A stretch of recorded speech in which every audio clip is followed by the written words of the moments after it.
বিদেশ থেকে আমাদের রেমিটেন্স আনার জন্য আপনারা সহায়তা আর আপনাদের মালিক পক্ষকে আমি ধন্যবাদ জানাই। এই এলাকায় তারা এই গার্মেন্টসটা করাতে আপনারা আমার এলাকার মা বোনেরা এইখানে কাজ করতে পারছেন। ইনশাল্লাহ আগামী দিনে আপনাদের নিরাপদে চলাচলের জন্য আমরা সিসিটিভি ক্যামেরা লাগাবো। এলাকা ভিত্তিক সোসাইটি করে মাদক সন্ত্রাস এবং চাঁদাবাজি বন্ধ করব। কমিউনিটি সোসাইটির মাধ্যমে প্রত্যেকটা এলাকা সিসিটিভি ক্যামেরার আওতায় আসবে। যেমনি আপনাদের গার্মেন্টসের ভিতরে দেখেন সিসিটিভি ক্যামেরা আছে, কে কোথায় কি কাজ করছে না করছে সব দেখা যায়। আমরা মাদক সন্ত্রাস এবং চাঁদা মুক্ত এবং এলাকায় ইফটিজিং বন্ধ করতে হলে সবগুলি এলাকা সিসিটিভির আওতায় আনবো এবং আমরা গেট লাগাবো, নাইট গার্ড রাখবো এবং আপনাদের নিরাপদে চলাচলের ব্যবস্থা করার জন্য সেখানে আমরা সিসিটিভি লাগাবো ইনশাল্লাহ। এটা কথা নয়, এটা ইনশাল্লাহ আমরা করবো।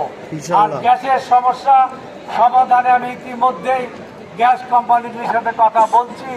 আশা করি দ্রুত সময়ের মধ্যে এটার একটা সমাধান হবে এবং আমাদের মা বোনদের নির্বিঘ্নে যাতে কাজ করতে পারেন, আপনাদের সন্তানদের একটি ডরমেটরিতে রেখে আসার জন্য আমরা প্রাইভেট ডরমেটরি ব্যবস্থাও চালু করব। সেখানে ফ্যামিলি কার্ড আপনারা জানেন যে বিএনপি সরকার তারেক রহমান আপনাদের নারী আমাদের মা বোনরাই হলো সংসারের প্রধান, তাদেরকে আজকে ফ্যামিলি কার্ড দেওয়া হবে। ওই ফ্যামিলি কার্ডের মাধ্যমে আপনারা স্ত্রী প্রতি মাসে রেশন পাবেন, বয়স্ক ভাতা পাবেন, বিধবা ভাতা পাবেন। আপনার মেয়ে সন্তানরা ইন্টারমিডিয়েট পর্যন্ত লেখাপড়া ফ্রি করতে পারবে। বিগত বিএনপি সরকারের আমলেও এটা ছিল, হয়তো আপনারা বলে গেছেন। আবার প্রাইমারি সেকশনে খাদ্যের বিনিময়ে শিক্ষা, এটাও বিএনপির বিগত সরকারের আমলে ছিল। এই খাদ্য বিনিময়ে শিক্ষা অর্থ হলো প্রাইমারি শিক্ষা, আপনার সন্তানরা যাবে মাসের শেষে খাদ্য পাবে।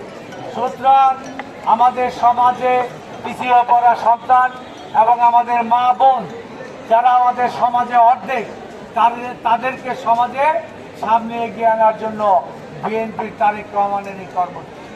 আপনাদের খাদ্যের নিরাপত্তা, আপনাদের কর্মের নিরাপত্তা এবং আপনাদের স্বাস্থ্যের নিরাপত্তার জন্য আমরা ইনশাল্লাহ বিএনপি ক্ষমতায় আসতে কাজ করব। আমি এই এলাকায় গ্যাসের সমস্যা সহ মাদক সন্ত্রাস এবং চাঁদা মুক্ত করব এবং আপনারা যাতে নিরাপদ কর্মস্থানে যাতায়াত করতে পারেন তার ইনশাল্লাহ নিশ্চয়তা করব। আপনাদের আমি একটি কথাই বলবো, বহুদিন পর মূল্যবান ভোটের অধিকার আপনারা ফিরে পেয়েছেন। আপনারা আমাকে চিনেন, আমি 94 সন থেকে 2013 সাল পর্যন্ত এই বাড্ডা এলাকায় কমিশনার ছিলাম।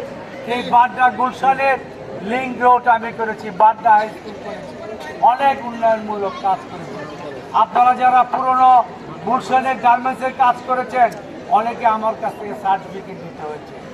আপনার 18 বছর হয়েছে কিনা, 18 বছরের কমের অনেককেও আমরা দিয়ে দিয়েছি আনুমানিক হয়, যাতে চাকরি করে খেতে পারে।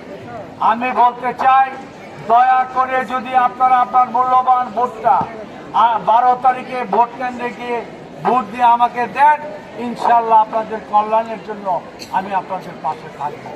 এই বিশ্বাস রাখেন ইনশাল্লাহ। আপনাদের যে এই যে জিয়াউর রহমান সাহেব বলতো আমিও একজন শ্রমিক, সত্যিকার অর্থেই শ্রমিক, শ্রম করে কাজ করে খান, এটা সবচেয়ে মানুষের সম্মানের জায়গা। আপনি চুরি করেন না, অন্যায় করেন না, আপনি আপনার শ্রম ঘাম দিয়ে আপনার সন্তানের জন্য, আপনার সংসারের জন্য কাজ করেন। আমাদের দেশে এটা দিনে দিনে আপনাদের কর্মসংস্থানেরও আরও ব্যাপক বিস্তৃতি লাভ করাতে হবে, যাতে আপনারা পরিবারে আপনার সন্তানরা যখন অবারে খিদা লাগে কার কাছে বলে, মার কাছে বলে। এই জন্য ফ্যামিলি কার্ড দিব আমরা মেয়েদের, কারণ বাপ লাফাঙ্গা হতে পারে, মা কোনোদিন তার সন্তান সংসার ছেড়ে যায় না, এটা আমাদের সমাজে হাজার বছর। সুতরাং মা বোনদের আমাদের এগিয়ে আনতে হবে তাদের নিরাপত্তা দিতে হবে, কর্মসংস্থানে আরও ব্যবস্থা করতে হবে। ইনশাল্লাহ আমরা এটা করব। আপনারা আগামীর ভোটটা গুরুত্ব সহকারে নেবেন এবং আপনারা যাবেন ভোট কেন্দ্রে। আমি আপনাদের মালিক পক্ষ থেকে অনুরোধ করব, ওদিন যাতে উনি আমাদের আত্মীয় হন আমার, সুতরাং আপনারা ভোট কেন্দ্রে যান, দয়া করে ভোটটা আমাকে দিয়ে আমাকে সবসময় পাবেন। আমার লোক, আমার দলের লোক কোনো অত্যাচার অন্যায় করতে পারবে না। আমার 2-4-5 জন লোক খারাপ থাকতে পারে, তার জন্য সে দায় আমি বা আমার দল নেবে না ইনশাল্লাহ। এটা কথার কথা নয়, সব সময় আপনারা আমার পাশে আছেন। ধন্যবাদ, আপনাদের কাজ রেখে এসেছেন। আমি আর আপনাদের মূল্যবান সময় নষ্ট করতে চাই না।